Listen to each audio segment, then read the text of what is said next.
everybody, I'm Lisa and welcome to DeWyze's Way to Idol. So we're in the final 3 of American Idol Season 10 and soon, oh so very soon, they're finally going to be crowning the Idol of Idols.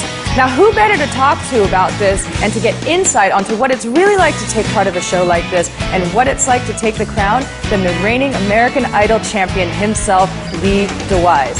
So it's all about the cheers, the jeers, the happiness, the sadness, the jealousy, the love, the hate, or the envy. This is what we want to know all about. And we want to know the real deal about what it's like to be backstage of one of the biggest shows of all time. Now the best part about all of this is that DeWyze himself is going to sing for us in a very, very special, unplugged performance.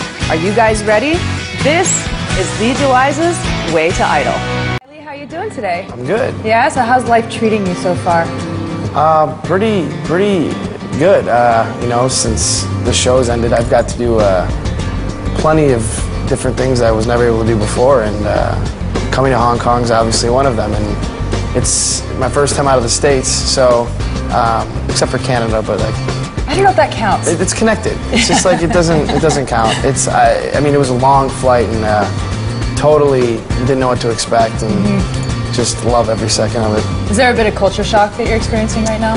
Yeah, absolutely. I mean, especially we were walking down by the wet market, and it was just like, you know, fresh fish and all that. It was just a really cool experience, and almost like what I wanted. You know, I was like, I wanted that different culture feel, you know, and I totally got it. And it's just, you know, we've only been here a few days, but it's been full of, you know, tons of interesting and cool things. So. All right, now on to, of course, American Idol, being that you are the reigning American Idol champion. I am. Now the question, which I'm sure you've been asked 100 times, but our viewers would really like to know, is how has your life changed since that defining moment when they called out your name? I mean, it's really changed in that my life before, it's almost like I had my life before it, then I had American Idol, and now there's my life after it. It's very completely different, you know. I would say the biggest difference is that before, you know, my goal was to make music for a living and sing and write and all that, and then have to work my job while trying to do that. And after the fact, it's like, that is my job.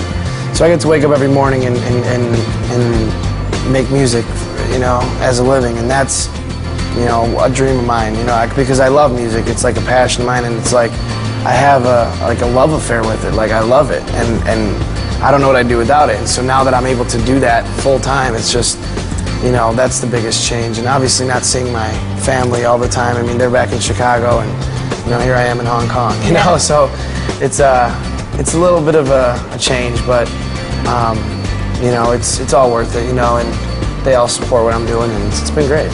So when you win, the confetti comes down, you sing your final song. What literally happens when you step off that stage? Do they grab you and boom, you start? Yeah, you're, the minute that's over, it's like go time. It's you know, 60,000 interviews and all these performances on different shows, and you know, it's weird because you don't, once the show's over, you go on all these shows to play songs that aren't really yours. They're like the songs you play on the show. Yeah. So you're like promoting, it's a crazy, crazy experience. And, you know, but once it was over, it was like this weight was lifted off my shoulders. I almost felt when I went on the show, you know, I almost had to like relearn everything I knew. Like I sang and played in bars and clubs and stuff for so long.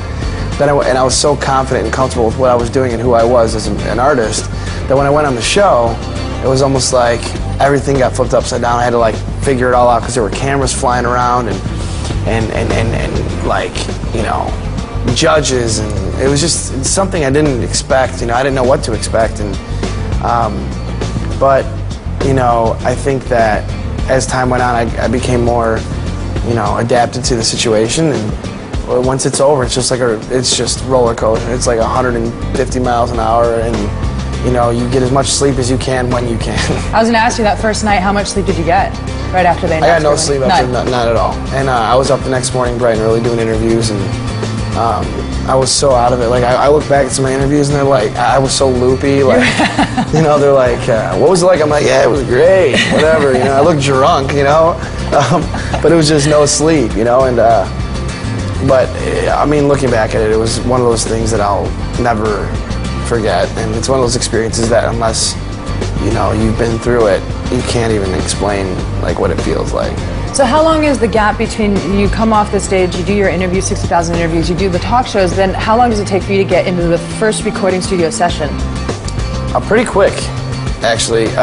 You know, the Idol tour starts, and right before that starts, you know, you start setting up all these writing sessions and whatever, and I was able to co-write or write on my whole entire album, like every song, so that was really important to me. And, you know, writing is something I always wanted to do. You know, I had albums out before I did Idol, you know, just, you know, from when I was younger, and I always wrote. You know, I like poetry, I like writing, I like lyrics, I like telling stories, and I mean, I grew up on, you know, Cat Stevens, the Beatles, things like that, and so for me, being able to write my own music was really important. And so when that process started, it would have been a lot easier to maybe just take all these songs that were handed to me and sing them, but I really wanted to be a part of the creative process.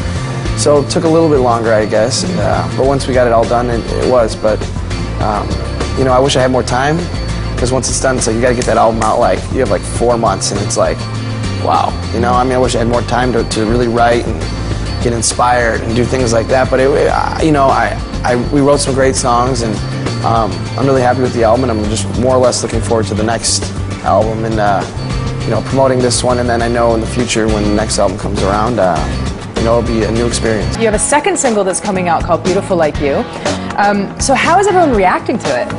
Oh, they love it. Yeah. You know, I think it's a song that everyone can really connect to, because what the song's about is kind of opening your eyes to a bigger picture, you know, and it's really just realizing that, you know, everybody has their own qualities about them that make them who they are, and when you have like blinders on, it's sometimes hard to see that, you know, and it's really just a song about just finding yourself and finding, you know, the beauty in yourself.